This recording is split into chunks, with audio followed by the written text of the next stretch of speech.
Trinidad Limited and Unique Lumber and Construction Guyana Incorporated are premium manufacturers and exporters of high-quality bifolding sliding and pocket door systems, fire-rated doors, windows, operable louver shutters, hardwood floors, staircases, architectural moldings, and toughened laminated glass. Unique Group of Companies also supply kiln-dried greenheart, mahogany, cedar, and teak for both residential and commercial projects, locally and regionally. Our logs are cut and shipped by Unique Lumber Guyana and dried in our computerized kiln at our factories facilities in Trinidad. Visit our showrooms to see the quality, which makes us unique. Darren's Air Conditioning Services. Professional services at affordable prices. They have air conditioning units starting at $2,800 with free delivery, installation, and Wi-Fi ready. We supply Pioneer, Lennox, Comfy, and Infinity, all at unbeatable prices. Servicing of a 12,000 BTU at only $150. Don't forget to check them out on Google, Facebook, Instagram, and TikTok. So contact Darren's Air Conditioning Services at 749-8245. Darren's Air Conditioning Services. Professional services at affordable prices.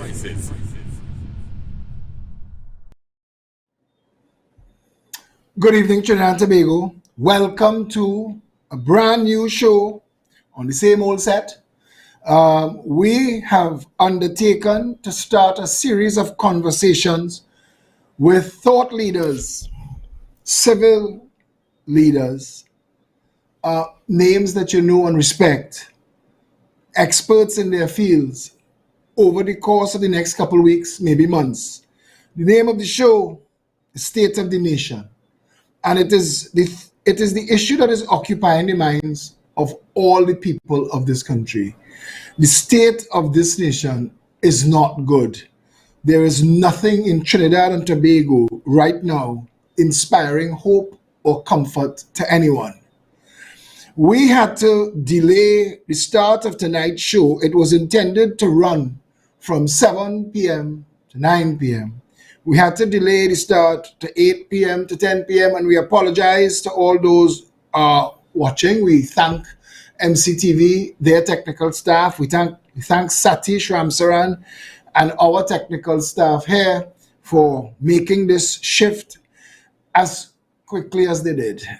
We have two of our guests tonight in transit, former Commissioner of Police Gary Griffith and Minister of National Security, and Dr. Paul Elias Alexander, my brother, a well-known virologist.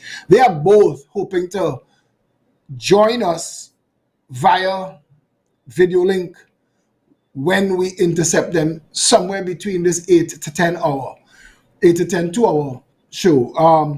Satish has also been in touch with Senator David Naked, who is in the Middle East, I believe the Emirates, and where he is, there are problems with video link, and he is on standby. I think it's about 2-3 o'clock in the morning where he is, and he's on standby to join us.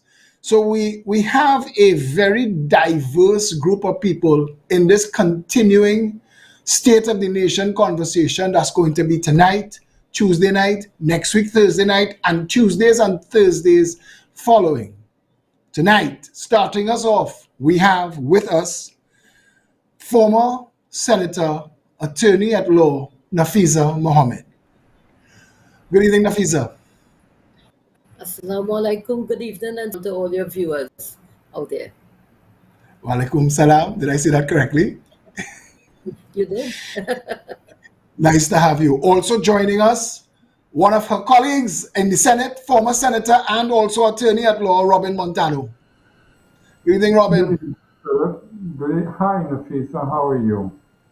Hi, and Robin was also my former boss, so it's a pleasure being on this panel tonight with Robin and others. Yeah, and also joining us, someone who is no stranger to this show now.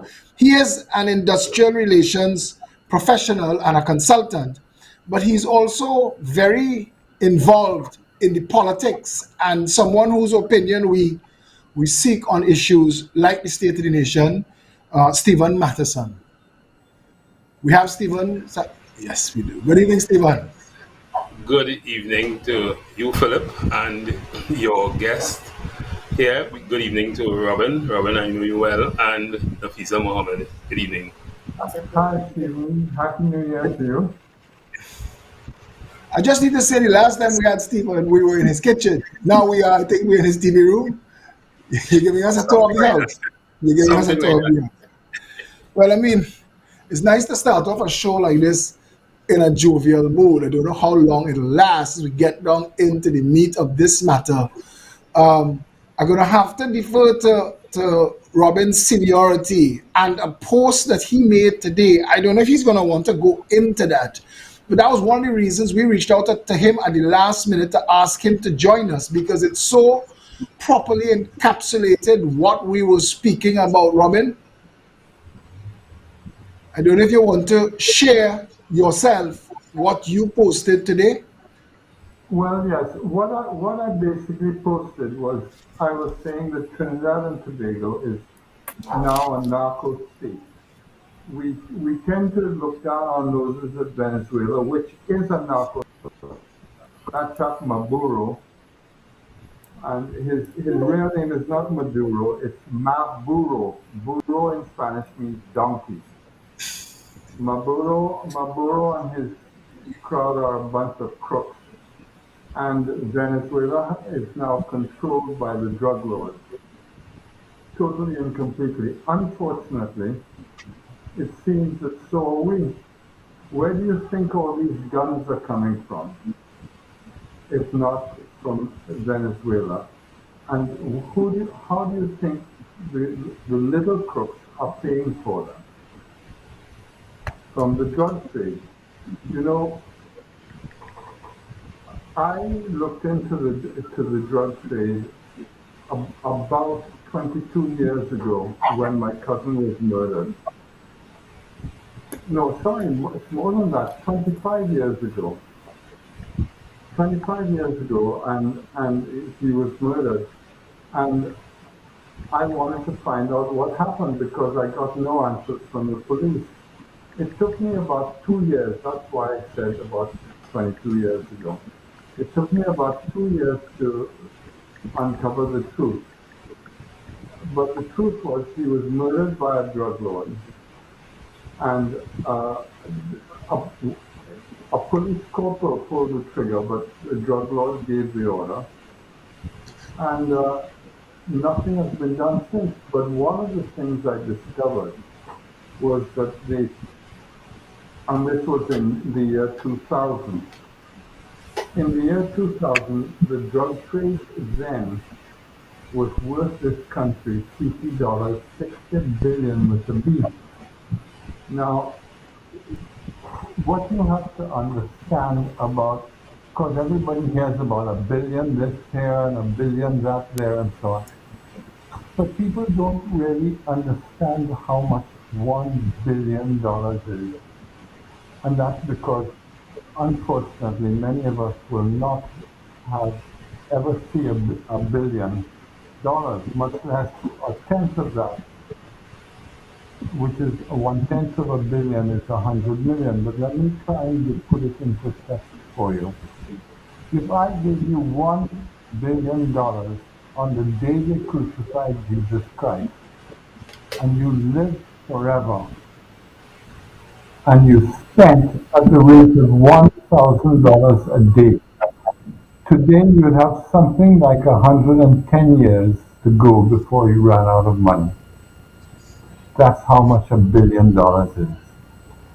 Now, I haven't looked into it for more than 20 years, and so I don't know much about it today, but I'm willing to bet you dollars to donuts that the drug trade is thriving here, and that the men who were big then are even bigger now.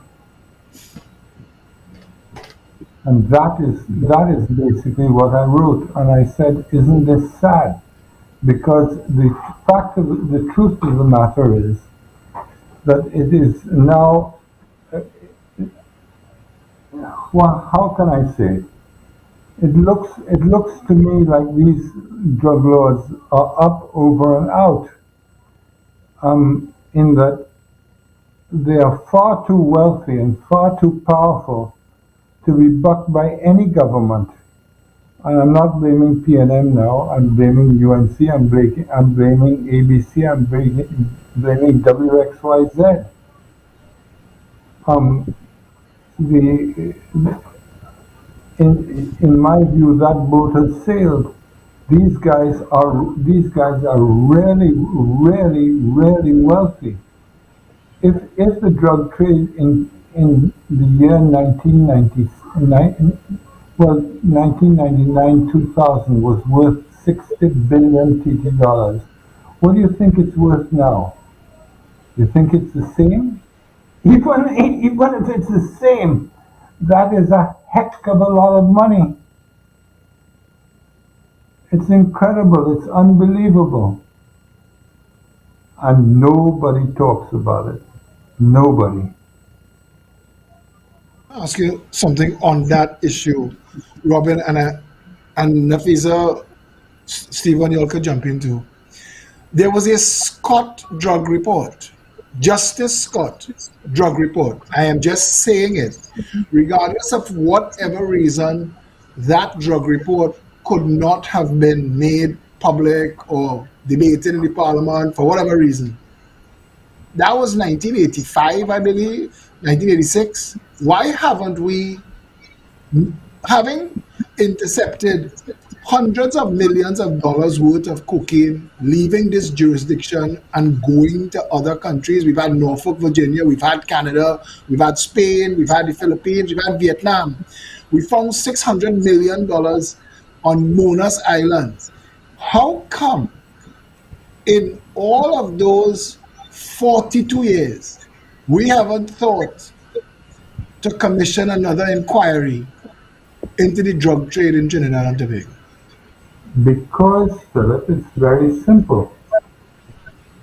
The boys who are controlling the drug trade have an enormous amount of cash behind them.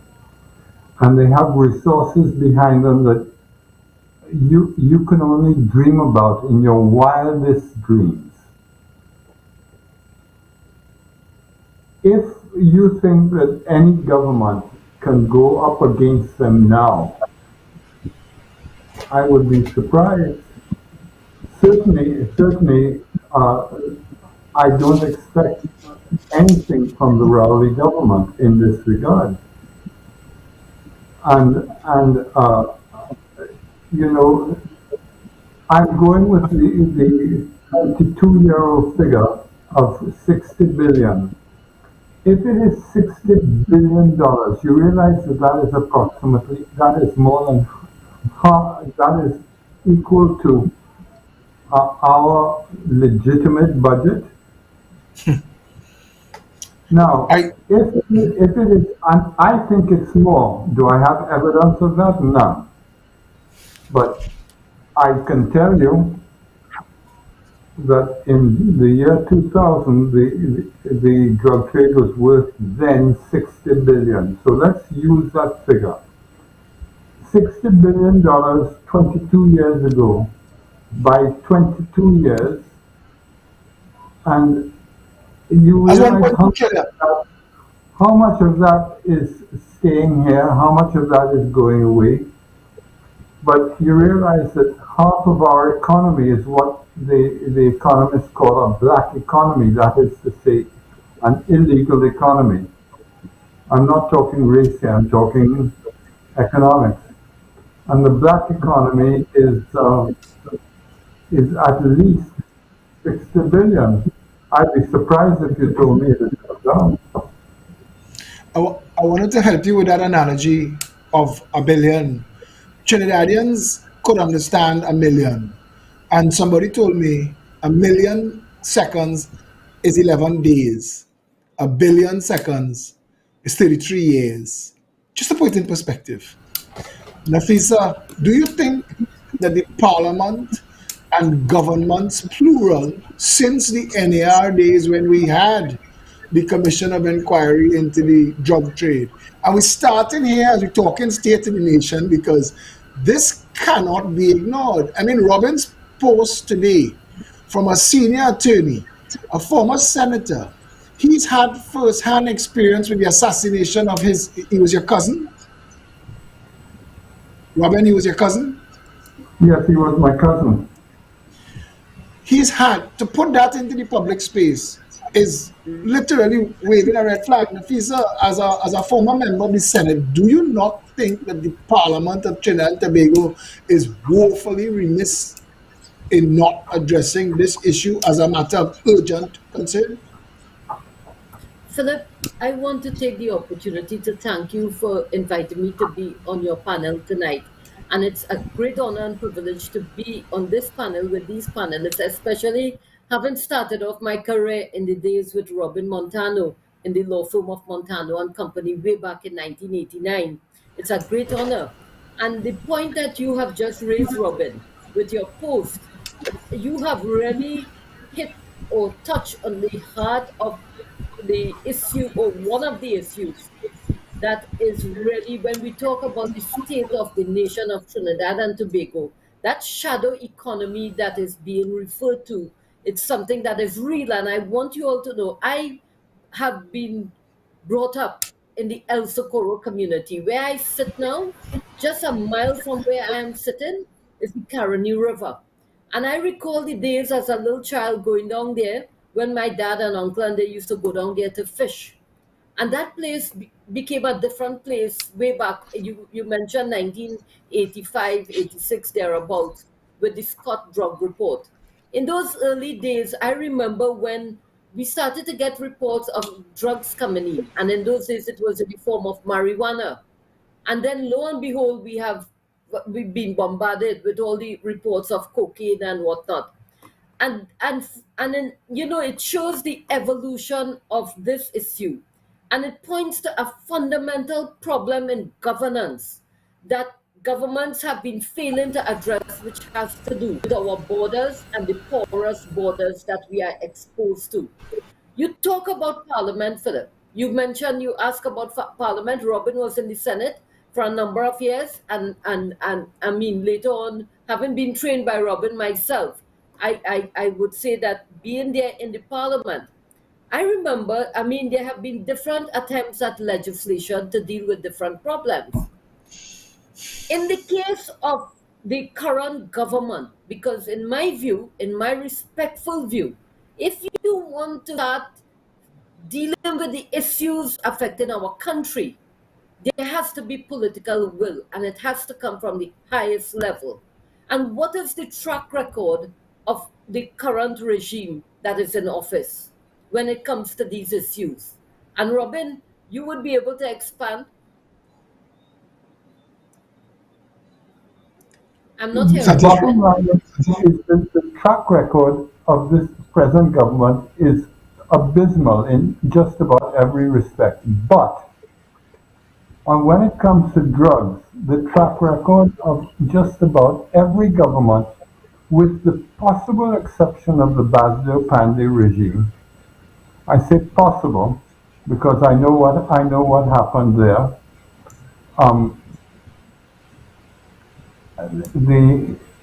With the possible exception of them, all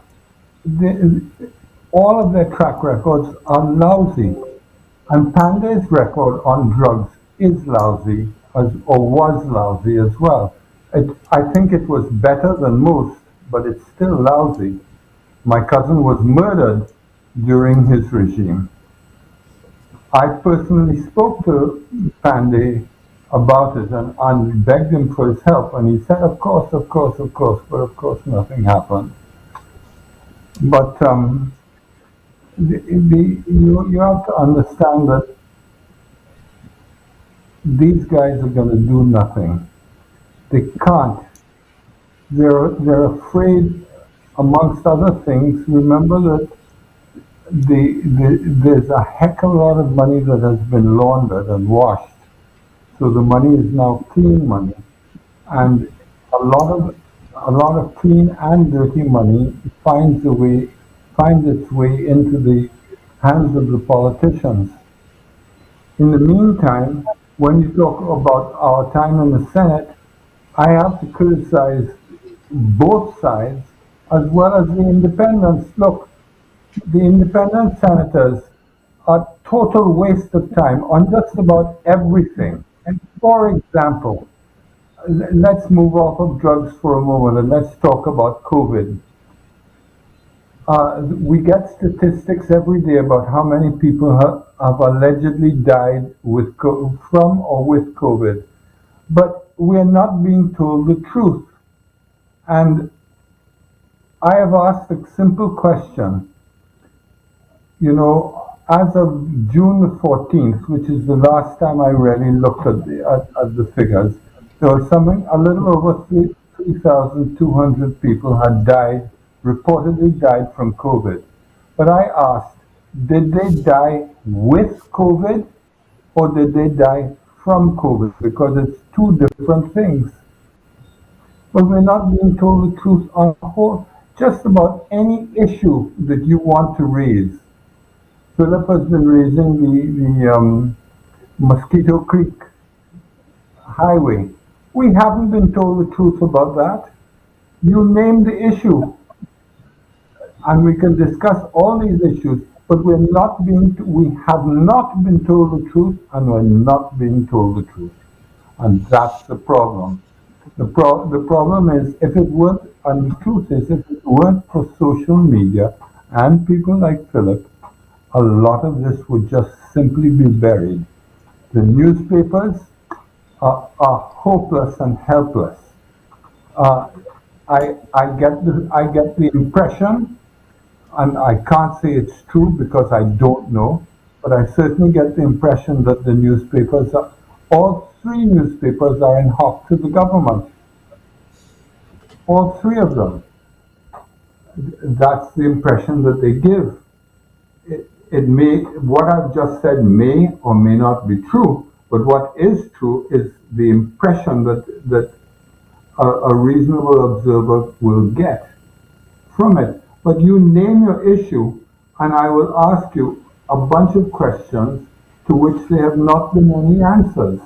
So the question is, why are we not being told the truth? By anybody. By anybody. What the opposition is doing, the opposition is not asking the right questions, and they're hopeless. The independent senators, they seem to think that their job is to prop up the government, and I say that unashamedly. I don't see the independents taking issue with any of the very serious issues that are going on in this country. I say none of them.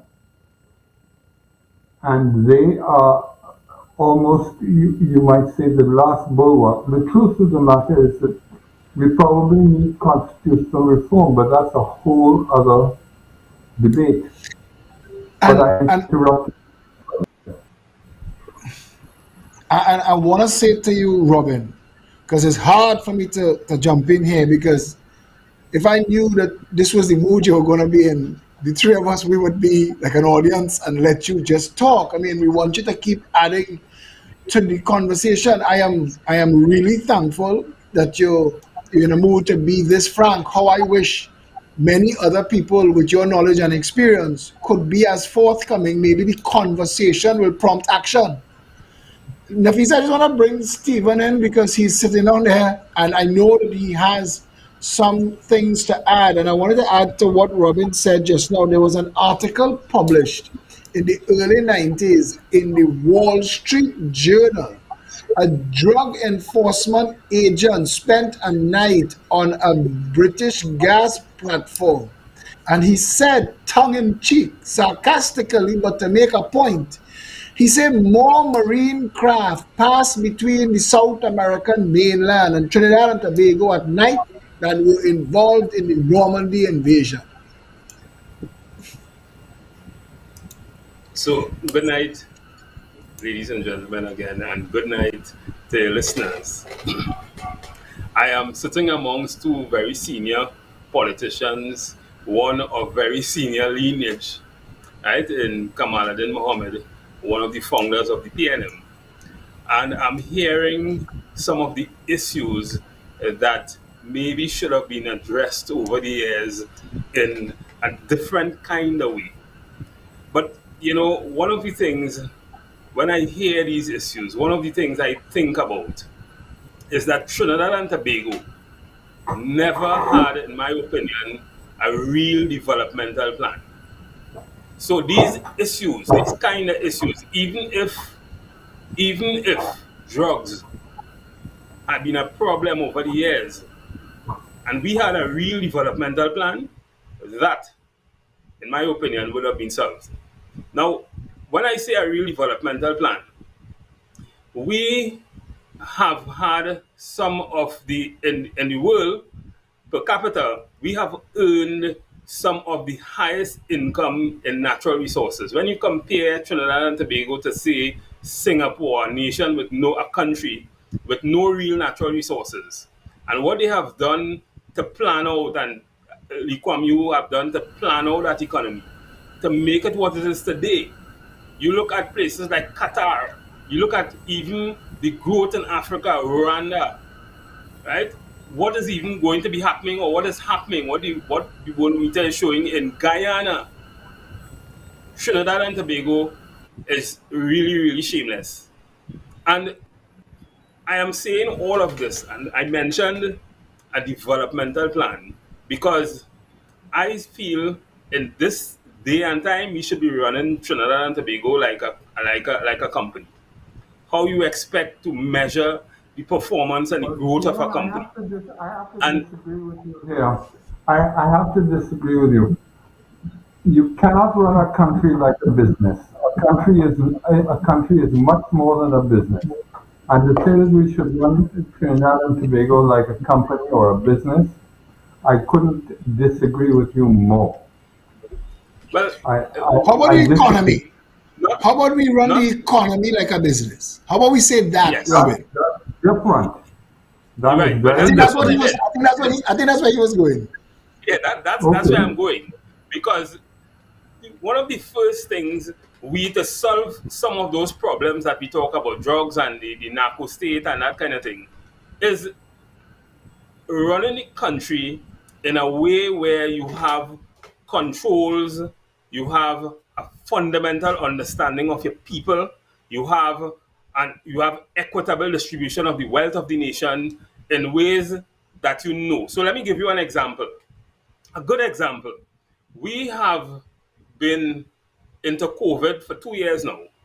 And I remembered very early in COVID, we had a situation where the country was under lockdown, persons were out of jobs, a lot of persons live on from income to income, paycheck to paycheck. So at that time when there was a shutdown, a lot of people had no income.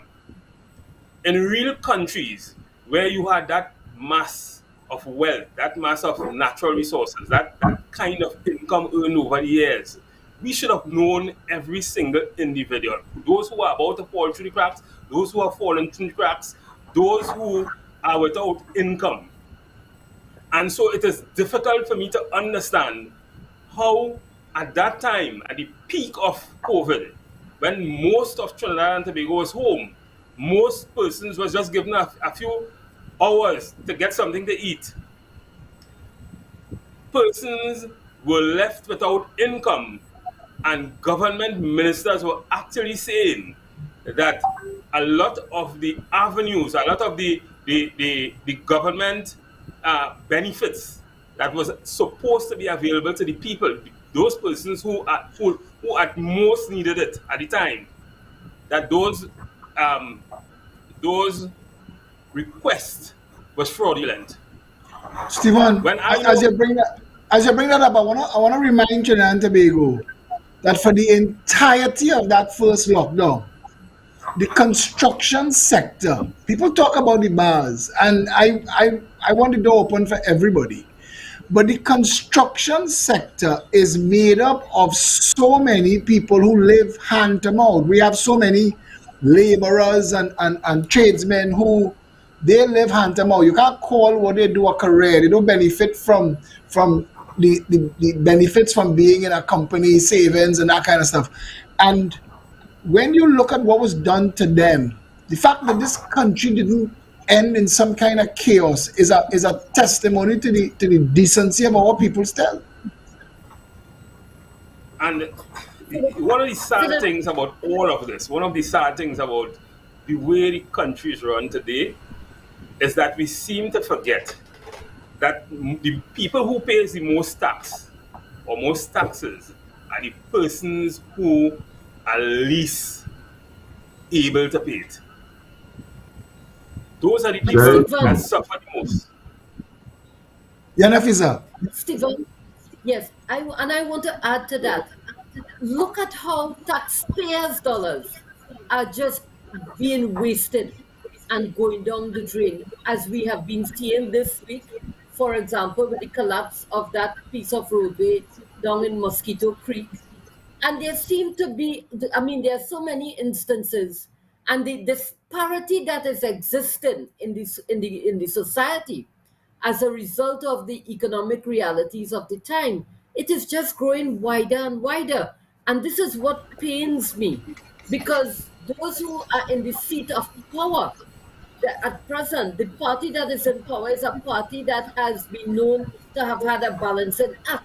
But I don't know what is happening right now, because I don't think that that philosophy and that Nafisa, kind of Nafisa, philosophy is still this existing. version of the PNM is not your father's PNM. Not at all. This Definitely is No, not. not your father's As PNM. Brother Robin will and agree with me. you have to remember that my father served with Kamal as Montano, well. They were colleagues, and yes. The Montano, this PNM. You know what this PNM is like? This this this PNM is PNM in name only. It's like Bhagwan Singh's buying Hilo and now selling nails. And you want to go buy Hilo and get, you want to get groceries, but all you're going to get in Hilo is nails. They're impersonating the PNM. This is a That's puppeted party. This is a puppeted party. Every point that you all are trying to raise, from national security to how we treated with those that could least afford to put up with everything that came with COVID 19. Somebody said, we're not all in the same boat. We're in the same storm, but we're not in the same boat. Plenty people have this really, really bad. This 22 months, 24 months now, this has been the worst time for a lot of people. And there is a bubble of empty wallets in the economy that we are going to feel in the next quarter. You know? Look, And the sad Philip, thing about that, the I sad thing don't about that, blame the government. I don't blame the government for COVID. Neither do I blame them for a lot of things that I've seen them taking blame for. But what I do blame them for is that they're not telling us the truth. And I would prefer to be told the truth, even if it is not very pleasant. At least tell us the truth. And I can give you too many examples, especially with COVID. This fellow Terence Dale Singh is a hopeless twat. A twat is a TWOT, total waste of time. He's a twat. And 40,000 illegal guns. what? Robin, 40,000 illegal guns in the country. We have almost as much illegal guns in Trinidad and Tobago as there are people in Tobago. Which comes back to how you open this debate about the narco state. And how do you think these guns are being paid for? Where do you think the money is coming from? I mean, it's all intertwined, it's all interlocked. Is the responsibility to deal with this the government's? The short answer to that is yes. But the government has an even greater responsibility, and that is to tell the people the truth. You see, you see, we call the members of parliament, oh, the honourable this and the honourable that and the honourable the other.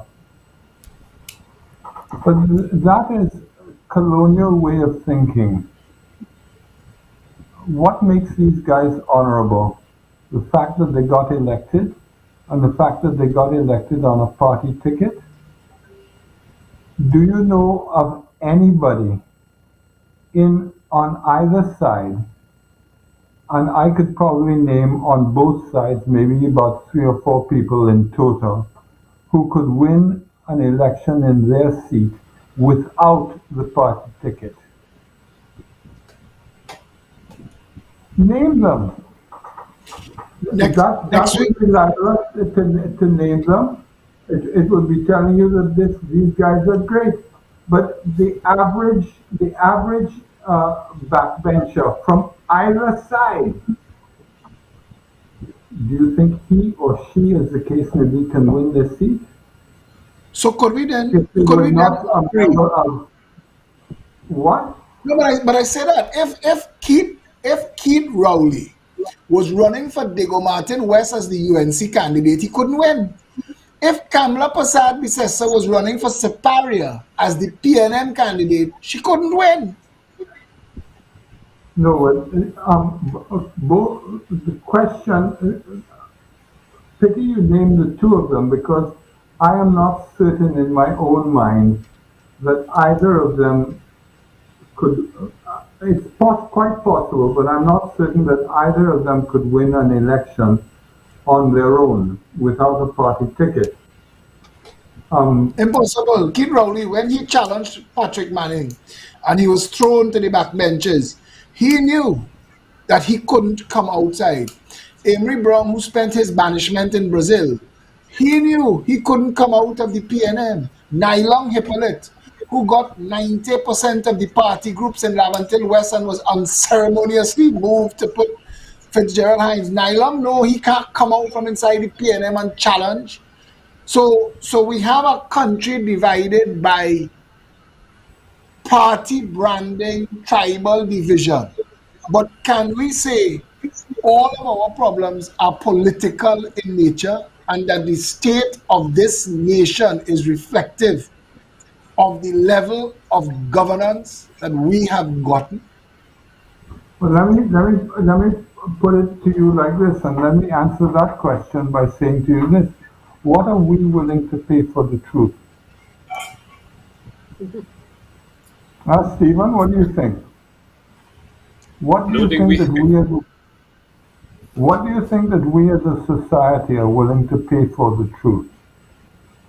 I don't think we want to hear the truth.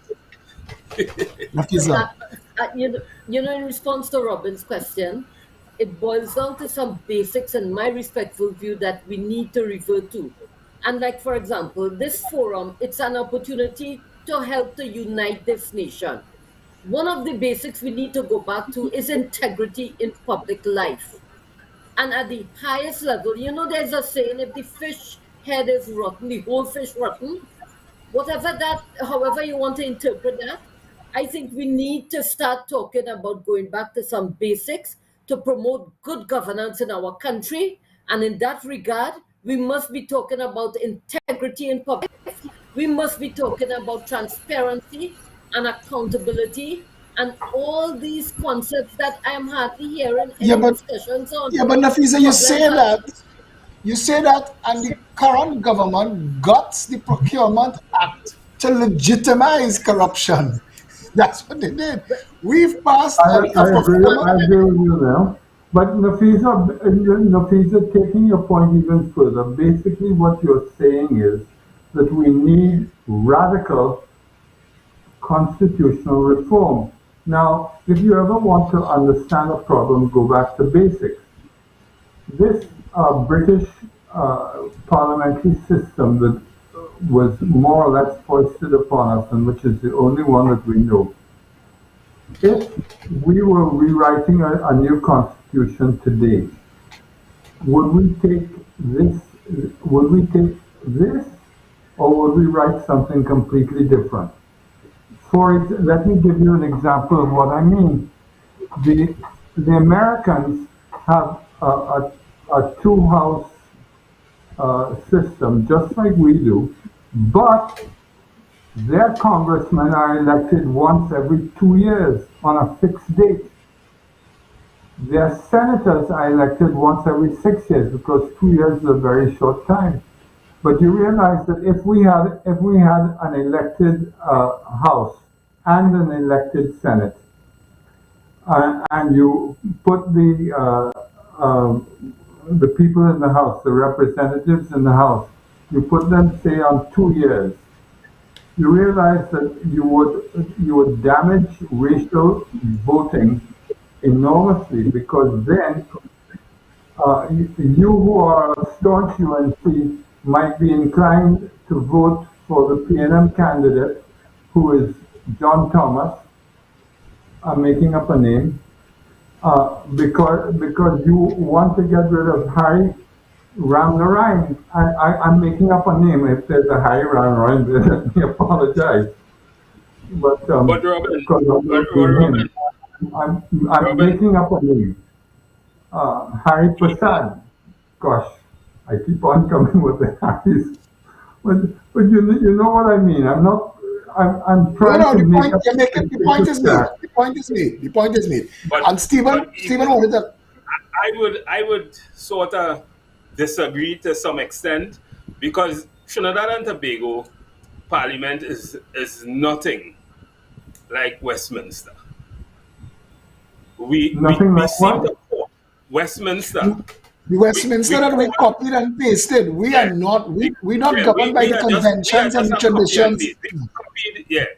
If you looked at the British Parliament a few days ago and saw what happened in the British Parliament, even with members of the government, you would understand how a real democracy, a real parliament calling itself Westminster should be run or could be run. And I am not saying the chaos that seemed to exist in Westminster is what should happen in Trinidad and Tobago, but just the mere honesty by persons who were elected to represent the people is what we don't have in Trinidad and Tobago and what we call Westminster. Yeah, but you see, we're dancing around the issue. Westminster is underpinned by the Magna Carta. The United States Constitution is only as strong as its amendments. There's an Equal Rights Amendment for women that still hasn't been ratified yet and is still working its way through the houses of the American Parliament. But every change that has been made in the last 100 years that made America the great country that it was for a while were all amendments to their constitution. What does our parliament ever debate that makes you feel that something substantial or of value is taking place in that house for the $100 million we spend a year from the president down? We just got a letter back from Her Excellency explaining to attorneys who wrote to her asking that because of the COVID-19 pandemic, we say that there's a pandemic, we say we're at a heightened pandemic time, and we give people 21 days to campaign. So you force everybody in each other's face instead of spreading it out. So we wrote her and we asked her to postpone the date of the actual poll. She said while the law says she has the responsibility, she's instructed by the cabinet, and until the cabinet tells her so, she can't do anything. So then what's the point of it all? Is it all just charade for us and theater? What Well, happens in well, that? well, do we need an appointed president? The president basically is the inheritor of the governor general, who used to be appointed by the British government, and his or her office has evolved into what it is today. But I can see the value of having a head of state who is not a politician. I can see the value in that. I don't personally agree with it, but I can see that there is some value in that. Um, but you know, She has no role. She has no it, role. it, It's like you mentioned the Senate just now.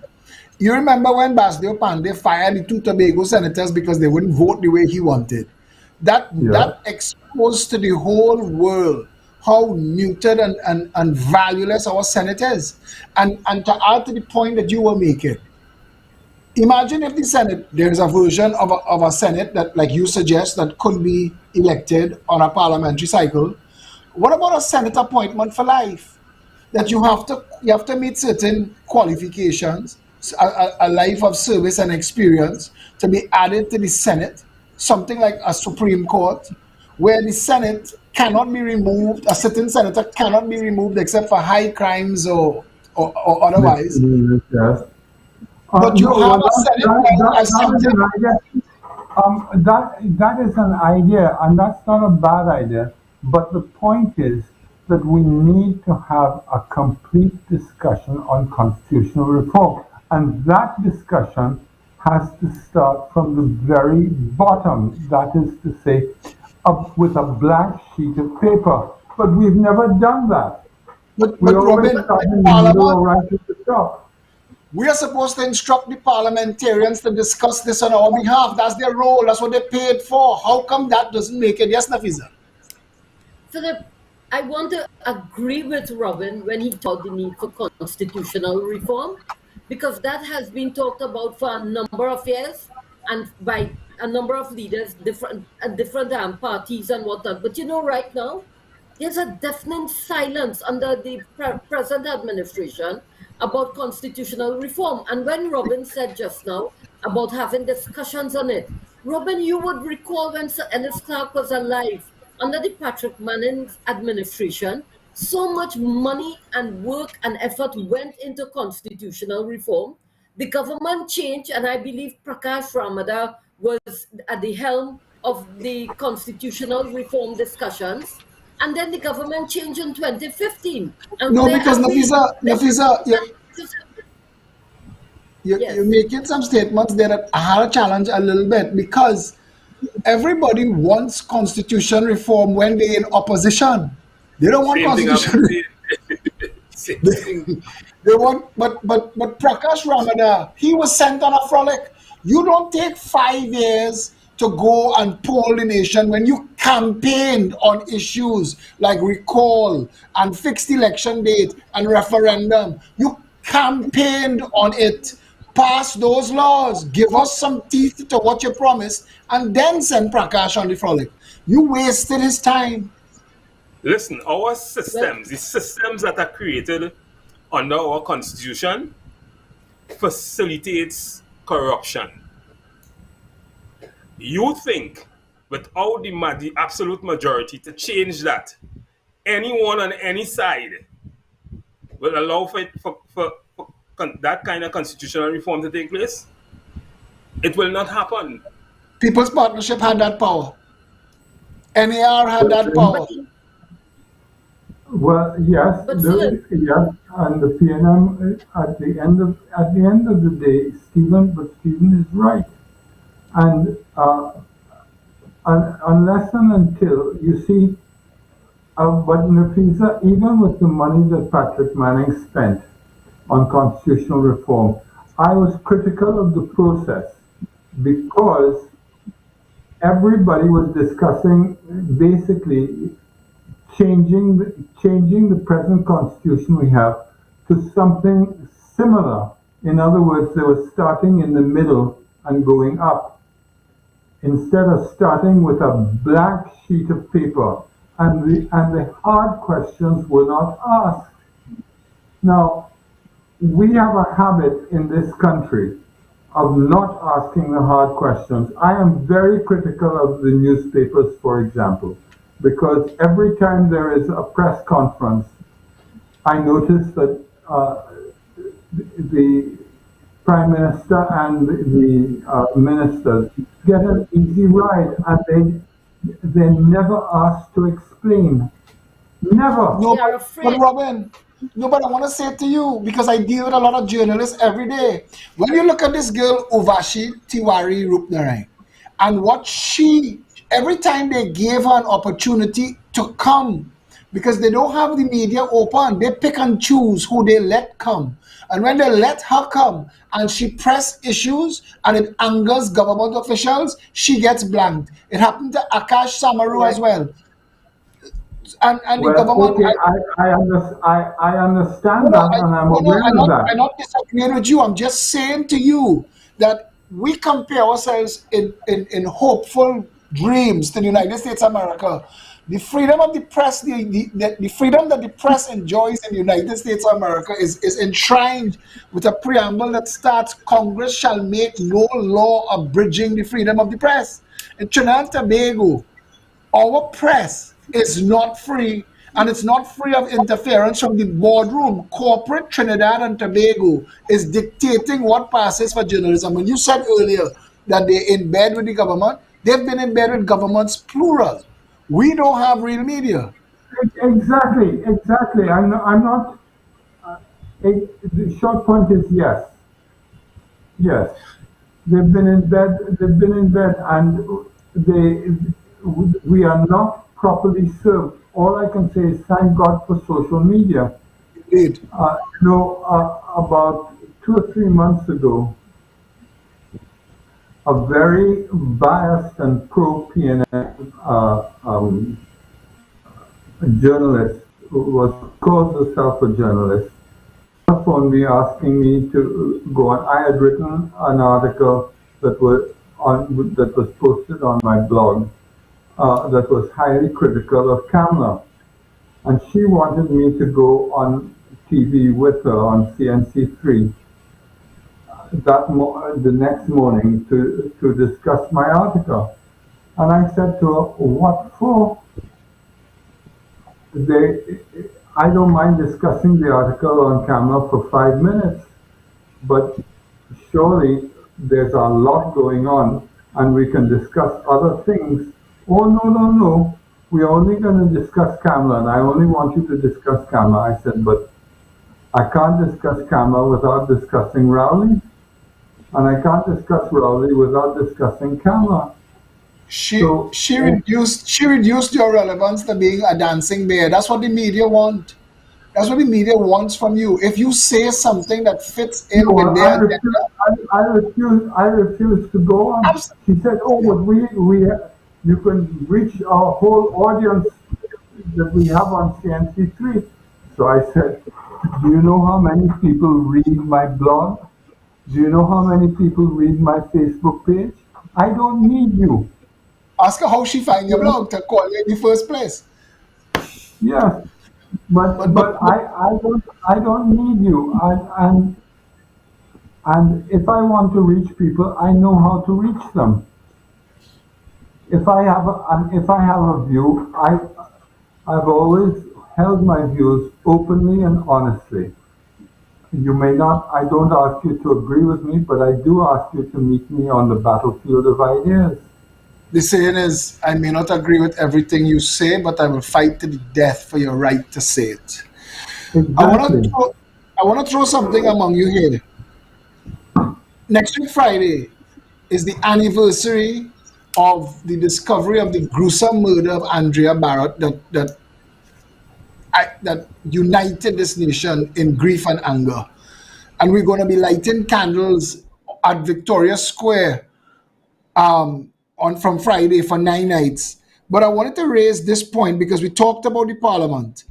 57 women have been trafficked in this country. 57 women have been trafficked that we know for a fact have been trafficked because in 2017, the then Minister of National Security, Dillon, admitted it in the parliament that they knew 57 women have been trafficked. He didn't say who, he didn't say how he knew, he didn't say where they went. No media asked him then and have never followed up since. Where are they? How do you know they were trafficked? And what is being done to bring them back home? Nothing. Silence. That's what we got from our media. We put out a petition in March, April, May, June, after Andrea's death. 128,500 Trinbagonians made it their duty to physically sign that document, requesting 5 things of the government. And we served those petitions publicly on the parliament 2 months ago. Not a word from anybody who those 128,500 people pay their salaries. So Let me tell isn't you. the Let me tell you why. Half the population do not vote, and the next half that votes are divided between the two main political organizations. What makes the government? It means that the government is only supported by 1/3 or a quarter of the population. Technically a minority government. The problem is we don't have real laws, and Robin was just talking about it. We need constitutional reform so that we could have things like referendum, so that even if persons would have decided not to vote, when serious things are put on the table, everybody's given the opportunity within an election to, or outside of an election, to make a decision on those things. And that is the problem. Stephen, you're absolutely right. But let me put my finger in the hole now, and let's talk about something that nobody has talked about, and that is, when do you think that the riots will start? Do you think that there's going to be social unrest this year? If so, when do you think it will come? Because me, I'm satisfied that there is going to wasn't be that some. why wasn't that why we dissolved Parliament in 2020? Wasn't the rumors of riots what was taking place in East Port of Spain? Remember, just before he dissolved the Parliament, there was standoff between the gangs and the police, and it was escalated. Robin, Well, the media. the sort of put pay to that because people thought that there would be change. But what is happening now is slightly different. Thanks to COVID, a lot of people are losing their jobs. I read today that Shanghai Construction has laid off 70 jobs. That's 70 men. I'm presuming it's all men, but there might be some women among them. 70 people have lost their livelihood. Now, of those 70, what do you think the dependency is? 3 to 1? 4 to 1? If it's 3 to 1, that's 210 people on the breadline. If it's 4 to 1, that's 280 people on the breadline. Now, Morris Marshall, who was a good friend of mine, used to say, if a man can't work by day, he's going to work by night. And you know what he meant by that. So I'm asking all of you, when do you think the riots are going to start? Because that is the purpose of this, Robin. The purpose of this show, and I know Nafisa, she want to jump in since you asked that question. But the reason we named this show State of the Nation is that you would have to be deliberately trying to fool yourself to not realize that what took place in the savannah with the tear gas for those protesters was a practice run. Nafisa, what you want to say? Yes. You know what I want to say? Because I was in Robin's chambers when 1990 happened in this country. And nobody, I am sure, including Robin, want to see a repeat of that kind of situation Exactly. unfolding. I don't want to see it. Exactly. The reality is that when these disparities and the inequalities and the gaps start to widen, it's obviously going to play out somehow. And I think But it brings me back to the point, Nafisa. But it brings me back to the point that is the government's responsibility. It's not civil society could only do so much. They have only so much hampers we can pack and give out.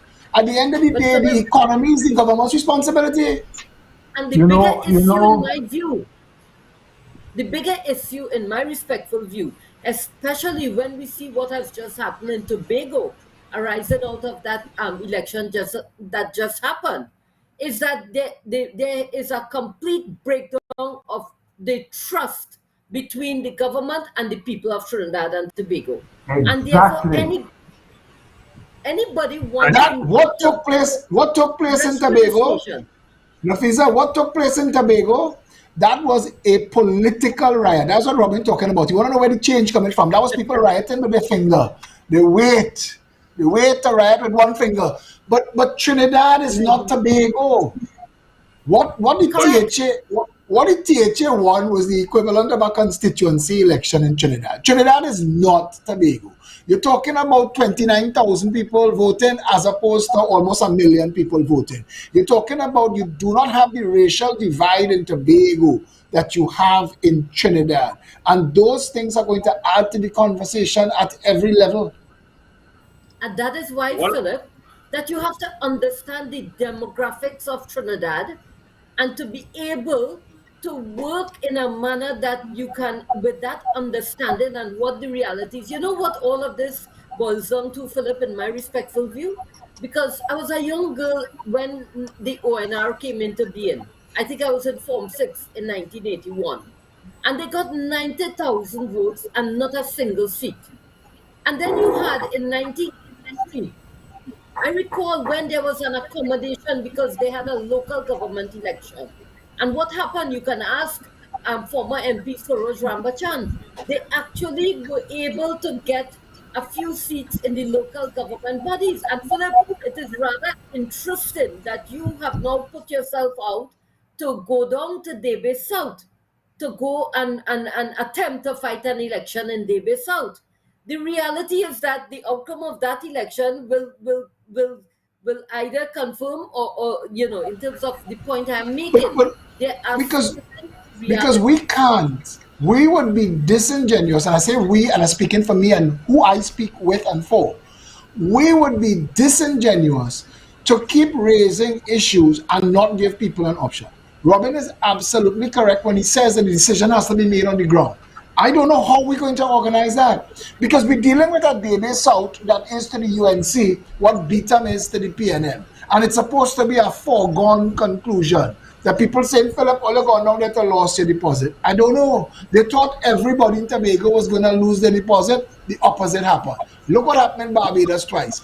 It is a time of change. But Trinidadians, and I'm going to say this, when Robin asked the question, when will the riot start? Never. Trinidadians too lazy. let me We let too me see, let me lazy. We don't stand up to I the difficult. don't agree with you. Nafisa raised the point about 1990, and I will remember. I do remember just before the revolution, because what this chap Abu Bakr did was lead a revolution. It was an attempted coup. Um, I remember the country feeling the country getting tighter and tighter and tighter. Well, we are now, a lot of what is happening now, Yeah, but right Robin, now, sorry, I need to add this because what we're talking about here is such a touchy issue. And I need to add that yes, Abu Bakr tried to take advantage of the national sentiment at the time. But his issue and what they launched their attempted coup for was still kind of personal between them and the government. And it wasn't supported nationally. The outpouring that took place in the streets are people who went to loot because the country people were poor and they were suffering and they wanted to get their share. But he didn't get national support, and at the end of the day, he and the 114 were isolated in TDT and the Red House. Yes, Nafisa. See, who can no, add to that? It had the trade unions on the street, on the streets. Sopo, Sopo, Yeah, David that's Abdullah, correct. That's David correct. Abdullah, but I Sopo. I want to say, remember. I want to but say this you thing. are correct. But I was going to say, but there is a difference this time.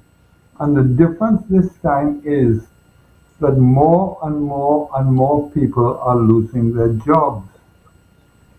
Um, Something like Petrotrin sent home something like 10,000 people some time ago. And again, 10,000 by how many dependents? 4,000? But by four? But one person, one worker having a total of, let's say, 4 or 5 dependents? You realize that's an additional 50 or 60,000 people on the breadline? Scotia announced today that they letting go, I think it's 149 or 169 people. CPEP losing two-thirds of their workforce. And CPEP is the dangerous one because that is the absolute bottom of the socio-economic rung. Stephen? I want to just answer first Robin's question. When are we going to start? When is the riot going to start? It's never going to start. That's the first thing. And the PNM knows that. Governments knows that. And they have planned for that as a matter of fact. When the PNM is in opposition, both parties sitting here today knows this. PNM does a tremendous amount of planning. Tremendous amount of planning. I remember in 2015, I sat on the General Council of the PNM in that year. And I sat on two committees of the general, one of the General Council and one formed by the then Secretary of the party, Ashton Ford. And he set up a committee to look at the development of the Laventille constituencies, because there was this cry that Laventille must never be able to say the PNM has never done anything for them. And the members on that council was myself, Dr. John Paul Alexander, Selvon Mitchell, Dr. Ralph Henry, and a couple other persons, good persons in society. Terrell Brochet from a university lecturer, and Dennis Brown, another university lecturer. And we sat on this committee and we put together a plan. We put together a proposition for the government so that when the PNM supposedly won the election, they would have taken that plan and developed Laventille, or developed the constituency that embraces Laventille. Today, nothing that was discussed, nothing that was written in that plan by those esteemed gentlemen was ever even revisited after PNM won the election. And they know that. But that's They the know point. that. All of that they think- modeling and all of that planning is to make noise when you're in opposition, but when you're in government, it's a Exactly. whole different modus operandi. That is exactly it. That is how the PNM operates. Spend money, do all kind of look. Listen, when the riots started on the Beatum about a year or so ago, they set up a next committee like that. I think Anthony Watkins was my good friend, headed that committee. Ask them what has happened to the report on that. What has happened to that committee thus far? We're talking about COVID. We're talking about comorbidities. The one thing, when we talk about comorbidities, the one thing that they can address, if half of your population is sick because of the food you're allowing to come in the country, because of the price of the food, and you have no policies to address that, then something is wrong. You're not thinking. Sivan, the issue of jobs, when Robin raised that point, I just Googled CPEP. CPEP has 10,000 workers. So when you're going to lay off two-thirds, Robin, he was doing some arithmetic just now. When you're going to lay off, 7,000 workers? If each of those people have 3 dependents, that's 21,000 people that you're impacting immediately. At the lowest level of society, the people that could least afford it. You're sending government ministers who drive in Range Rovers and shopping in very expensive groceries to accuse people of not being in need. The people are desperately in need. I am hearing some Marie Antoinette-esque statements coming out of the government. When people lining up in hot sun for a handout of any kind, you don't insult and demean them on top of that. And the challenge is, those people that are talking in government, they don't even know the veracity and the problem that lies with the people who are on the ground today. Out of touch. They don't Out of touch. They have no analytics, no statistics, nothing. No And system is Philip, to find that out. Stephen, you are I want absolutely to right. add to what, Well, Robin, just let yes. Nafisa making a point here. Sorry. Am I here, yes, Nafisa? Yeah, I wanted to add to what Stephen is saying because Stephen just mentioned that he was part of the General Council in 2015. And in years gone by, that was a place that used to be the eyes and ears of those who are in the seat of power. I want to know if today, is there a functioning General Council in the PNM? And is there any kind of spirited discussion that takes place so that those who are in the corridors of power would know and understand the cries of the people? And this is part of the institutional collapse that has been happening. And at the end of the day, the biggest problem, in my view, is that those who are holding on to positions of power, they are inaccessible. They don't care to hear or to listen or to meet with it. Well, now with COVID, you can't meet. But I can tell you for years, I sought meetings with the Attorney General Faris Al-Rawi. For years, I sought meetings with what's his name? The former Minister of National Security, Stuart Young. And these little boys who are now in the seat of power, in the corridors of power, they never had time or made the time to give you a hearing.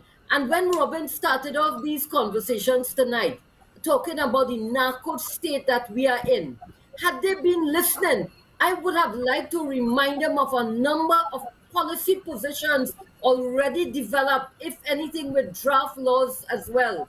And you had in the Ministry of National Security, for years, the International Organization for Migration was working with our government for over a number of years, successive governments.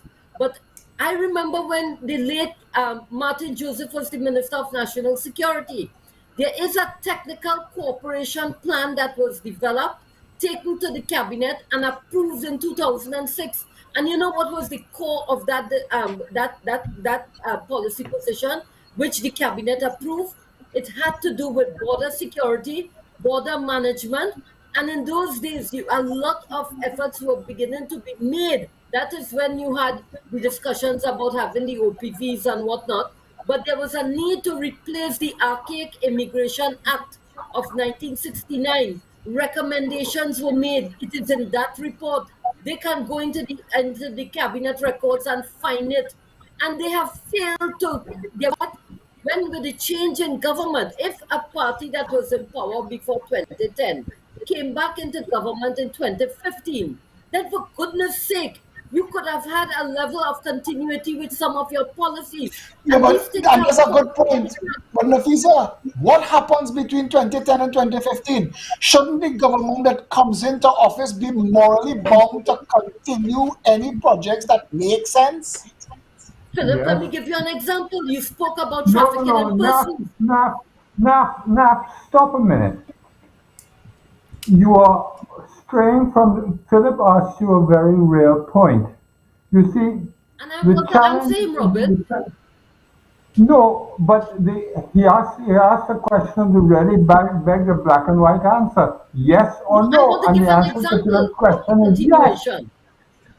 Yes, What? I want to give, yes, the answer is yes. The continuation happened. In one case, I can think about with the trafficking in persons legislation, which was enacted in 2011. All the work happened prior to 2010. So, in some instances, you may have had some sensible persons who saw it fit to take and not just discard and dump. Look at how the Kuva Hospital was being treated, and it was going to become a white elephant. Because of COVID, now it is being But utilized. political It is a spite, that is yeah, but Nafisa, political the strike. people, but it's political spite. The People's Partnership did the same Yes, nonsense with all the buildings in town with the Aruba Stadium. Now this PNM That is government here, true. all the things there that you was have wrong it. with the buildings in That town. is true. But it's That is Let's true. stop taxpayers' You that. money. see, you see, And let that, me Correct. let me just let me put this there because Stephen was talking a little earlier about challenges, and I think the challenge is that we tend to base our arguments on what would change our minds and not what would change somebody else's, and we don't even have good forums in which to have these conversations. The media ain't working. And Right. going back to, of course, but if Philip you tie asked a everything to what both question. of you, I just want to say to What? tie what both of you have been saying, and we started with the narco state. The helicopter pilots tell me the helicopters are based in the north. They have an hour and a half flying time. It takes 30 minutes to get to the theater of operations in the south. So you literally fly them to the southland, drive around, fly around for 30 minutes and send them back home. Because why is it based in the north? Why is the entire Coast Guard forever parked up in Chagaramas? Why? Reginald McLean repeatedly takes pictures of the whole Coast Guard, the entire fleet, parked up in Hartscott. Nothing is happening. Why is the entire army based in the north of Trinidad when everything that's going on is in the south? The current Minister of National Security says we have 300 beaches, we don't patrol none. We're on 15. How is that possible in a country that is the size of a dot? So Stuart Young told the nation that we can't secure our borders. So friends of mine who are part of the New York Police Department Internal Affairs sent me video footage, different videos to show how the New York City Coast Guard, Manhattan Island, you can't just motor a boat up there if there is a line in the sea, and if you cross that without permission, they're coming at you. We have nothing. We have nothing. In between when Patrick Manning commissioned the Maritime Security Wall, that file exists since Manning days, that we could secure the borders. It required the repurposing of oil barges to be used as jumping off points for Coast Guard, immigration, police. In between that time and now, the technology has advanced so far. There's something called sonar buoys. You don't even need humans. You can run a ring of sonar buoys around this island 3 miles out at sea. If something crosses it, it triggers an alarm. You could send an unmanned aerial drone the size of a small plane, armed with missiles that could take out a tanker. Trinidad and Tobago does nothing to secure its borders because, as Robin said earlier, there is no political will to secure the borders. But getting back to how you open this conversation, you said, Philip, that we were to discuss the state of the nation, but it's hard to imagine a more alarming sign of a society's well-being than its inability to keep its citizens alive. We have a murder rate that is climbing on the one hand, and we have a healthcare system that is failing miserably on the other. And in the middle, we have a jack donkey of a health minister who, the best description I can give him is he's a twat. Okay, but you raise a very important issue. We have to take a break because after Satish is trying to link us up with others that's supposed to come on. We have to take a short break. But before we go on, I have to leave. Unfortunately, I have to leave as well. Well, I want to ask you this question before you go, Robert. Before you go, I just want to ask you this question. Before you go, I want to ask you this question. Nafisa, you and Stephen will weigh in on it when we come back from the break. I just want to hear Robin's take on this, and I guess you could give us your closing comments in it. What took place with the Police Service Commission and this merit list? We have information now. The merit list has been leaked into the public space. The person who is acting as the Commissioner of Police now did not make the merit list. So of the 4 people that the Police Service Commission thought should be Commissioner of Police, you didn't just blank Gary. You blanked all 4 and leapfrog the man who was number 5. What do you think of that, Robin? I think that it is difficult.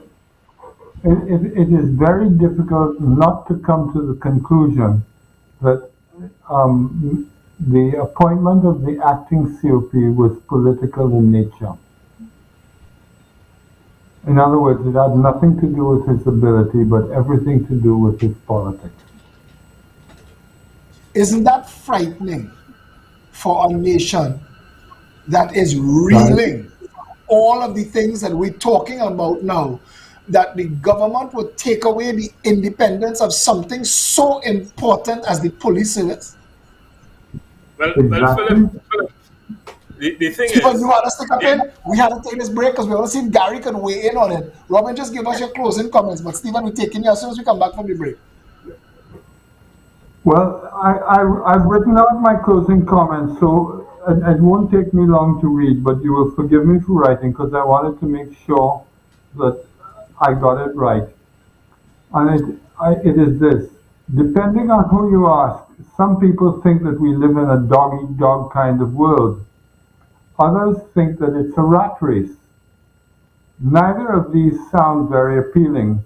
Both describe a place in which we need to keep our eyes open for deceit and aggression. There are days in all of our lives where this kind of negative approach feels credible, yet it is only one side of the story. There are underlying positions, creative energy that offers delight and inspiration. We have only to recognize it and reach for it. And that is where I would leave you. Love you and leave you. Thank you very much for having me. I bid everybody on this panel and everybody who might be listening a good night. Robin Montano, thank you very, very much for joining us. We're going to take a short break. We're going to be right back.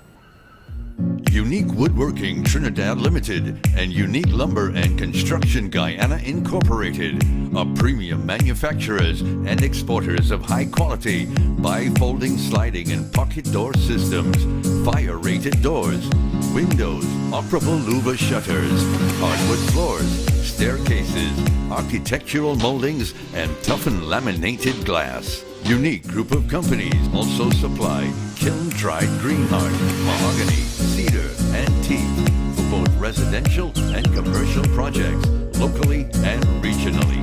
Our logs are cut and shipped by Unique Lumber Guyana and dried in our computerized kiln at our factories facilities in Trinidad. Visit our showrooms to see the quality, which makes us unique.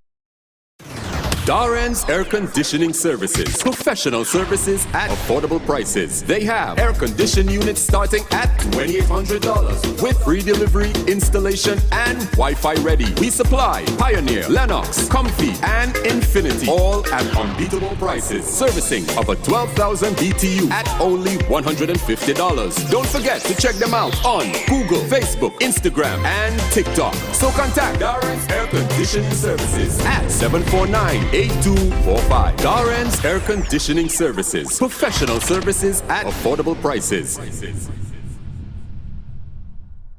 Antel is Trinidad's most reliable and technically experienced ICT company, providers of quality structured cabling, Cat6 data fiber, and power cables. We also stock cabling infrastructure basket-type cable trays for server rooms and data centers. Antel also installs and maintains video security systems including cameras, alarms, and electronic entrance locks for businesses and residential properties. Call Antel 674-1406 or 783-9250. When we took the break, we were saying thank you and goodbye to Robin Montano. Satish has been trying to link us up to no avail, and we're going to have to apologize for the non-appearance of former Commissioner and Minister of National Security Gary Griffith. We're going to make sure on Tuesday's continuation of this show, State of the Nation, former Commissioner and former Minister of National Security Gary Griffith will be here. And we will do an entire hour dedicated to him. Right now, we're here with Stephen Matheson and former Senator and Attorney at Law Nafiza Mohammed. And when we were taking the break, Stephen was straining at the leash to make a point, and I hope you remember that point because I want to hear what you wanted to add to that issue.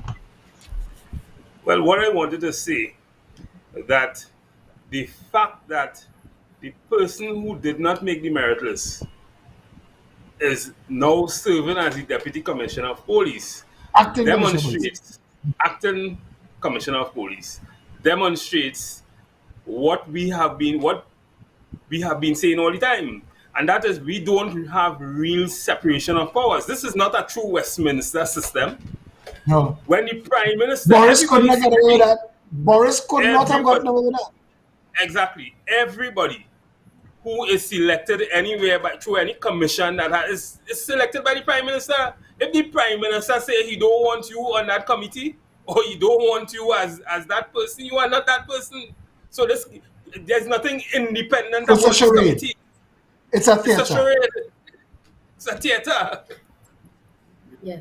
And Philip, I have no doubt that in the highest level of our law enforcement agencies, we have men and women high caliber and people who you can look up to and have that faith that they will do what they can to protect and serve. But in the last few weeks in our country, we are talking about the state of our nation, and I want to say that we are a nation in crisis. Let us take, for example, last December, I think it was. I can't remember the date of the elections in Tobago.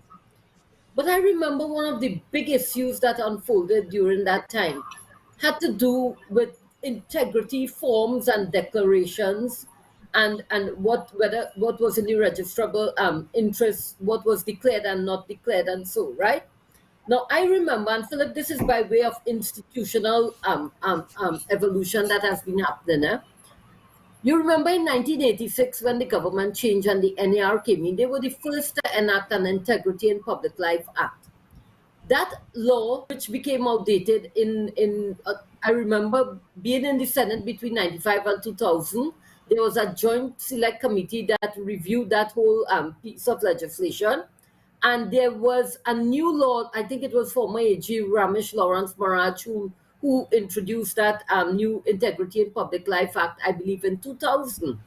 Now, when the government changed in 2001, I was there in the AG's office from 2002 to 2010. And I remember John Jeremy had just become the AG after Glenda Morian was transferred and made the High Commissioner in London, Ambassador, sorry, in London. I do apologize. You know what was very striking? The day that Glenda had her last day in the AG's office, I was present when she was presented with a report from a man they call the Spevel. The Spevel was a gentleman who is world renowned. I believe he's deceased now, maybe a year or two ago. But this expert was brought into our country. He was the person who set up the Hong Kong commission to deal with an anti-corruption agency that had been established in Hong Kong in earlier years. He came and there was a kind of consultation that happened with stakeholders from all over, all across the nation. I remember over 2,000 questionnaires had been circulated and he compiled a report. And today I ask the question, where is that report? Where is that Dispevel report? Because we have lost it.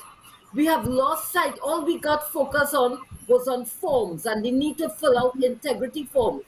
When what was being suggested was the need to have a commission with teeth in it so that you can deal. You talk about misbehavior in Search and seizure, powers of arrest. Where are they in that Integrity in Public Life Act? Where? Correct. And there was something called illicit enrichment. When you hear about some things that have unfolded under both administrations, I'm not pointing fingers. But we needed to copy the RICO Act from the United States. What takes place in government is racketeering. There are laws. Nafisa, you would know as now almost a senior attorney yourself, you would know there are laws all over the world in the Commonwealth that we could copy and paste literally. Why are we avoiding the discussions?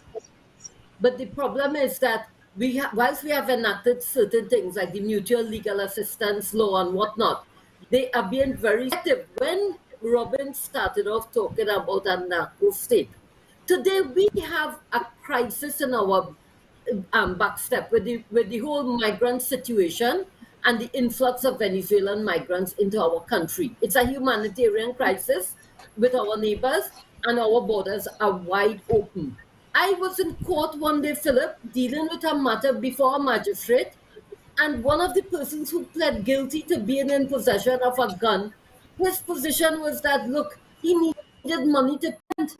and he was going to sell that gun. So demand and supply is very much alive in the nooks and crannies in our country. And it is no wonder now this situation, when we look at, and I talked about the recommendations for improving our border security and border management systems. And where is the focus as it relates to those things? Why haven't we enacted a refugee law in our country? Because this is something that has been much needed in 2003, 2004, when I was in the AG's office working with the Human Rights Unit. We only had from 2 asylum seekers, it went to 35. I remember when the Living Waters community and persons from National Security and the AG came together and mapped out an ad hoc procedure to deal with persons seeking asylum in our country. In those days, the nearest refugee crisis was with Haitians. Then you had a situation unfolding as the years went by, the numbers were growing. The sin that was established on Martin Joseph, that the trafficking in persons policy and legislation, which eventually became law when the government changed, that team was supposed to have dealt with the smuggling of persons law. We are mandated under that protocol, the smuggling of persons protocol, which our country ratified with the Transnational Organized Crime Convention. We made a commitment to enact that law. Where is that law? Because that would have created, and people have to know the distinction between a trafficked person, what is trafficking in person, and what is smuggling of persons. There are concepts that have specific definitions. And if we put our laws in place, then you will have to work towards developing the capacity to manage, to better manage this crisis that we have. And in that way, all who talk in this xenophobic way, it is not a question of displacing Trinidadians from jobs to take foreigners. It is something that it is in a person who seeks asylum. They don't come into your country with a passport and a visa. Nafisa, the people who are parroting people coming to thief your jobs, I want to tell you something. Singapore, Stephen Matheson brought Singapore into the conversation earlier. Singapore is a third of the size of Trinidad and Tobago. Singapore's population is 5 million people. Trinidad, we use 13% of our country. Our population is supposed to be anywhere around 10 to 12 million people. There are a lot of people fleeing all over the world that we could have benefited from if we had a proper economic development plan. We would have been looking for them. I was just going to say that. And Stephen, let me show you how we missed the boat.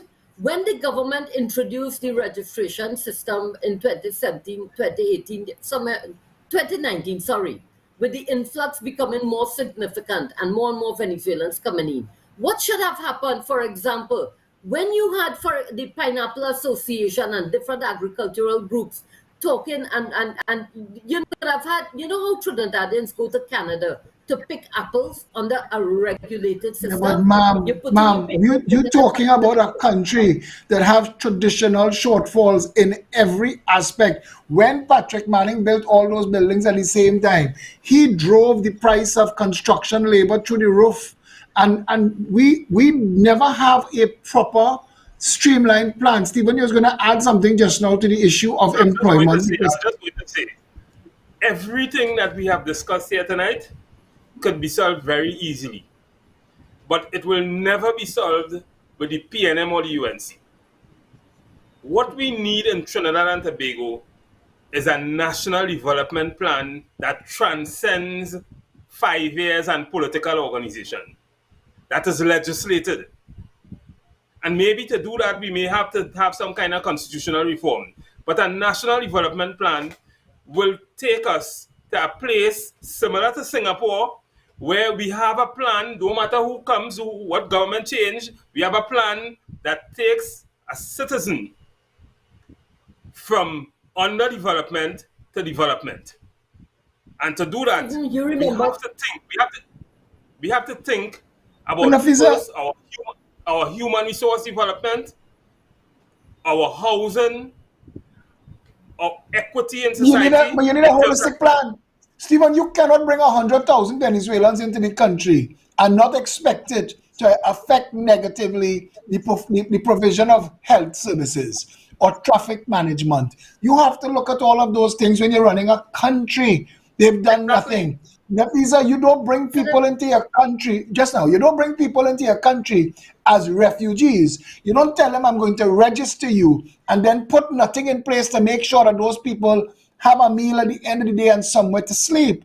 We do things backwards in Trinidad and Tobago, and it has been our to the detriment of us as a nation and Philip, how we appear to the world. Philip, let me say that there are international best practices and standards that have already been established that deal with these kinds of migrant issues. It's not that we are saying to bring them in No, like that. We are saying I know that that. you I have am to saying manage to the you, crisis. no, but I'm saying to Yeah. you, and I know that this is your area of expertise, but I'm saying to you here that the issue, and we can't stray from this fact, that when we talk about the appointment of a commissioner of police that is not the top four, that's a crisis. When we ask what is the state So of the there, nation, that's a crisis. You bring 200,000 Venezuelans in the country, you register them, you don't give them something like a work permit. You have, we talking about pineapples, you talking about doctors and lawyers and engineers packing chillers in a bar. These people have no correct, rights, no legitimacy in the country. correct. We, And you have to balance it. You have to balance it. Our law how enforcement does it has to balance balance if their we role with the continue to humanitarian play? How does it balance if we continue to play schoolyard politics? How does it balance if because what we happens need in the parliament is bacchanal and noise? How does it balance if the exactly. people's rights are continuously ignored and the people's positions are ignored? How do you Philip, balance it? can I say this? Stephen has raised, he make me remember Professor Julian Kenny. In the days when I was in the Senate, every Senate debate, Professor Kenny spoke about the need for that national development plan. And it is something that in the Ministry of Planning, there has been so much effort and so much money spent on coming up with some kind of plan. There's a physical plan and whatever other plans they have. And where is it? What is happening with it? And you know what, Philip, it boils down. You see Ma'am, that ma'am, willingness to ma'am, we listen. had to go in the parliament. We went in the parliament and picked up a children's bill that was 12 years completely debated before it was passed into law. Look at other laws that we have. They have laws, trade laws, monopolies. We have all those. They go into the parliament, they do the job, they have all the debates, and then they put it on a shelf. It goes nowhere. You The understand? Children's And you know Authority, the what, Philip? Dangerous Dogs, Free Trade Act. We have all of this. We're doing nothing with it. This is it. This is a country where they plan to Implementation is the plan. problem. Philip, implementation is the problem. If you have if you have an attorney general sitting in that high office, and you know we are in the midst of a migrant crisis, you know how long he has a draft refugee bill in the AG's office, but you don't go and tell a draftsman to draft a bill. You have to develop a policy framework and look and analyze your domestic situation and identify the different things in collaboration with the other stakeholders, national security and everybody else, and with a policy framework, and you to your cabinet and then But but parliament and but get the but proper but I say to you with all due respect that in those it books from over your shoulder, 90% of the laws in there are British laws that we no amended Philip. to Trinidad. We have been upgrading many of our laws. The Okay, problem is that foundation of the those capacity laws, I just making a point to the foundation of those laws are Commonwealth laws. And Commonwealth laws, I mean, India's 1.4 billion people. They have anything India has not experienced in that democracy that we are the first to experience. We could fair look enough. to other people in the Commonwealth, Canada. We could look to other people. We are a member of CHOGM for what? Yeah. You understand what I'm trying to tell you? We're a member of Commonwealth for what? We have these CHOGM meetings. What we have them for? If not to right size and help each other go forward. And I know, Philip, look at these Satish, give her a agenda full screen there. Give her a full screen. handbook, a handbook on procedures and criteria for determining this refugee status. We continue to bungle and mismanaged, and it's costing people, taxpayers, more money by the mismanagement of this situation that we have. It's something that is very, very delicate to me. When the law enforcement could separate two children after we spend so much time upgrading our child protection laws with a Children's Authority and a new Children Act and whatnot, and you could separate, put them all in a place of detention, then separate the children, make them wards of the court, and then you have the mother incarcerated for months and whatnot. This is barbarism at the highest level, and we need to fix that because this wasn't happening before. We now have a crisis. You need to get is more than just registering people. We appreciate what has been done. But Nafisa, why are we not stopping them at sea? The distance But between Trinidad that's what border management is. That is what the porous borders, it's all about. You bought two new vessels. You just made the point about how everything park up in Chagaramas and how long it takes to get to the Southland. There have been matters that have been before the courts and people lying through their teeth. And I'm not afraid to say this. And I wouldn't name the individuals, but this is what it is: governance that is happening, and it's all about optics, and they just want to brush and Officer, sidestep. you know what is more frustrating? You know what is more frustrating than hearing the frustration in your voice? Knowing that there are so many people in this country like yourself with the ability, if given the opportunity, to fix these issues, and we do not do it. We have people in Phillip, Parliament, there are people in... you need. They are being ill-advised by people who do not have the experience. This is not and the accidental. You make it sound accidental. This is deliberate, Nafisa. The country is being run into the ground. They're crashing the economy. The middle class is being destroyed. We have a whole class of people now called working poor. The bank seizing homes. Philip, every facet of our economy is working against the people of Trinidad and Tobago. You hear what I just Well said? said. Well said. Let me say why. Let's take our education system, for instance. We are educating people, herding them, putting them in a place where you compete against each other, you fight to pass an exam, and then you come out and look for a job. When really, all the developing countries, you will see, if you look at Japan, for instance, Japan with a population that is reducing because people in Japan, the population is decreasing more than it's growing. They are looking at migration. They are looking at taking migrants, getting more migrants. They're encouraging migrants because they have negative population growth, yes. Exactly. Or robotization. And not just them, France as well. Most of these countries. Yeah. Look at what's happening in Trinidad. You coming out of school and can't get a job. You coming out of school and looking for a job. When you should be coming out of school, taking what you learn in a university and developing something, creating something to develop the economy. The government is not fostering that. The education system is not facilitating that. And by so we have negative our nurses, our public health workers are offered 3 and 4 times what they make in Trinidad. They have hospitals abroad that will fly you and your family abroad if you are a fully qualified nurse. I want to tell you something, that the only thing keeping our public health system standing is that our nurses have some loyalty to Trinidad and Tobago. But if our nurses really took up the offers, because all of our nurses could be hired in a heartbeat. And I'm saying this so that the government understands. And it's not just nurses. There are demand for skilled workers all around the world. We treat our skilled workers with scant courtesy and total disrespect. And then our unskilled workers, or we have people walking around there considering themselves a tradesman. The man is a level 4 welder or A-class mason, but they have nowhere for him to go and get certified. So there's no way for him to know what is the proper rate he's supposed to charge and what he's supposed to get at the end of the month. And things like this is what frustrates people. You look at Nelson Street. Nelson Street, they have about 20 acres of land that they're going to build a panyard on. instead of building homework supervision and technical and trade center and places for people to develop in the arts, cooking.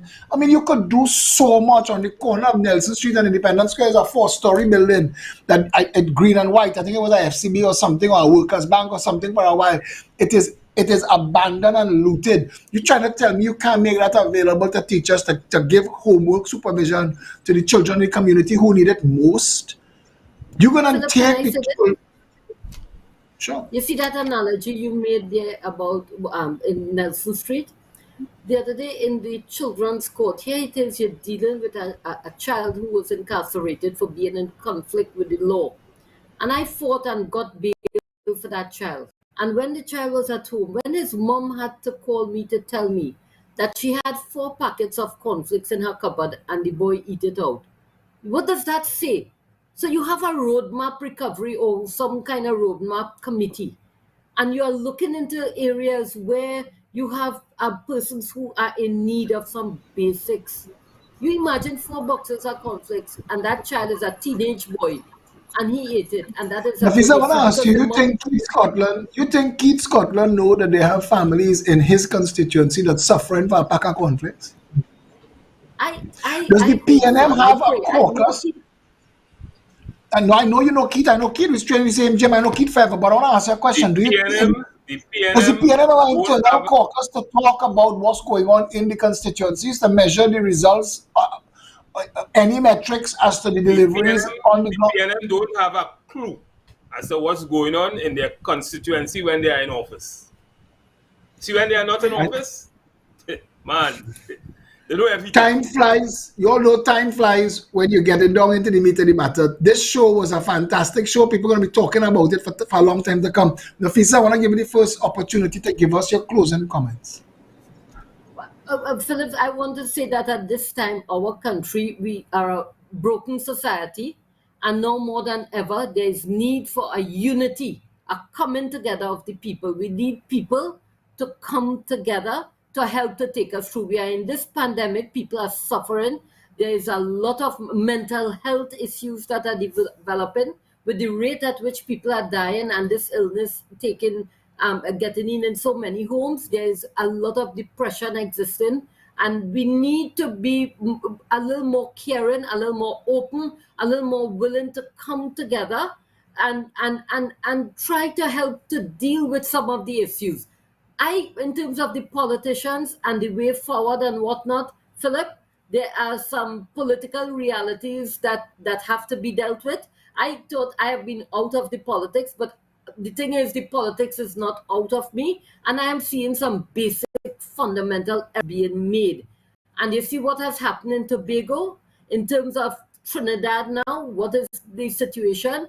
I think that we are in the cusp of a transformation. We are reaching the point where people at the ground level, they want to see some kind of meaningful change. And I say this without malice to anyone, but at the end of the day, this government, the trust between the government and the people, it has been broken. And if it is that we have to rescue this nation and restore some hope in the minds of people, we need to really approach this in a manner that will bring the people together and bring this nation together, because we are all in this boat together, and we need to be able to work together as a people and restore, go back to some basics. And I maintain we need good governance, we need integrity in public life, we need a transparency and accountability. And these are some core principles that I wish that whoever is seeking to be able to help to bring this nation out of the crisis, because our institutions are collapsing and our democracy is already in shambles. You talk about the media and you talk about the Service Commission and whatever. We need to rescue this nation from further collapse, and we need people who have the knowledge, the know-how, and the ability. Stop being afraid. We have to get rid of the bullying that is taking place in various quarters and be strong enough and focused enough to want to really rescue our nation from the morass and the slippery slope that we are going down. Those are my closing words. Former senator and attorney at law. Nafisa, I want to tell you something. In politics, they have something called a stump speech. That was a stump speech. You say you out of politics, the politics definitely not out of you. Thank you very much. It was an incredible pleasure having you on board. State of the Nation is going to be a show Tuesdays and Thursdays, and they're going to see you here regularly because we have a lot of issues. This was an inaugural episode, but they're going to have a lot of opportunities for us to drill down into issues, and we look forward to having you here for that. Man, I wanted to talk to Gary tonight Well, about that well, same migration. let's see what's going on with Tuesday. If we have space, we'll bring you back. Stephen Matheson, he is our go-to guy for all issues human resource. Stephen is the man behind Millennium Human Resource Consultants and Associates. And I see Satish put up their information on your screen. If you want guidance, if you want to make decisions with regards to how you hire and how you deal, Stephen has come on this show repeatedly and explained to people how things are done, the myths that a lot of us labor under, no pun intended, that we believe that there are certain ways that you could get around workers' rights or the relationships of the contracts that are established over time.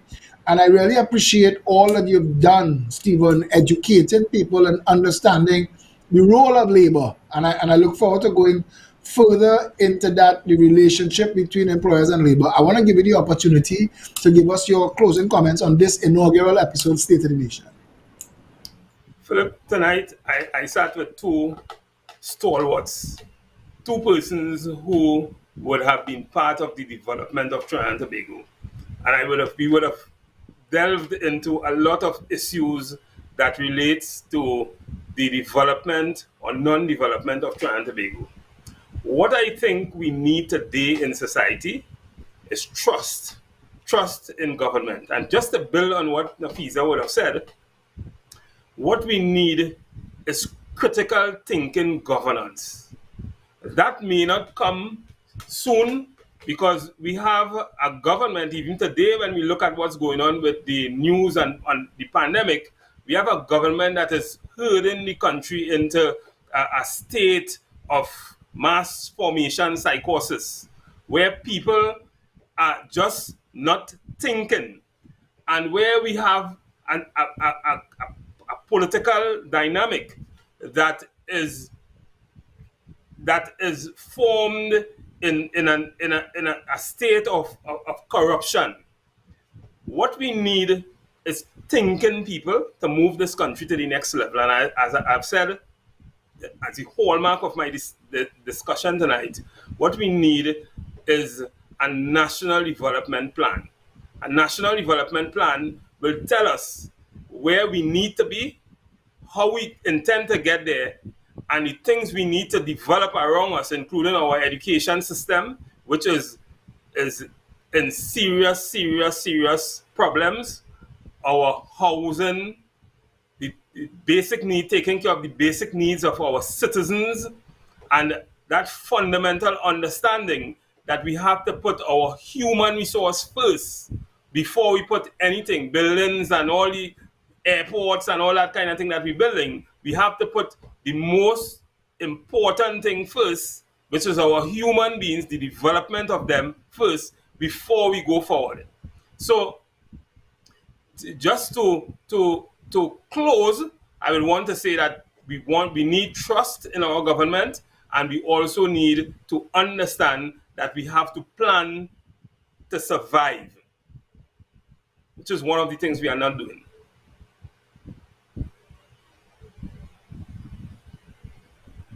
Labor consultant professional. Thank you to the whole panel. Thank you to all of our sponsors who made tonight's show possible. Thank you to MCTV and their crew. Thank you to Satish Ramsaran and his technical team behind the scenes that made this possible. Some of the gymnastics that took place today trying to make sure that this panel show happened on time really took some work. Just want to remind you all a couple of things. Saturday, we have a motorcade from our Daybase South office. It starts at 10 p.m. So if you reach there for 9:30, if you need to get t-shirts, flags, buttons, whatever, come down at 9:30, Daybase South. You could message me on 682-2110.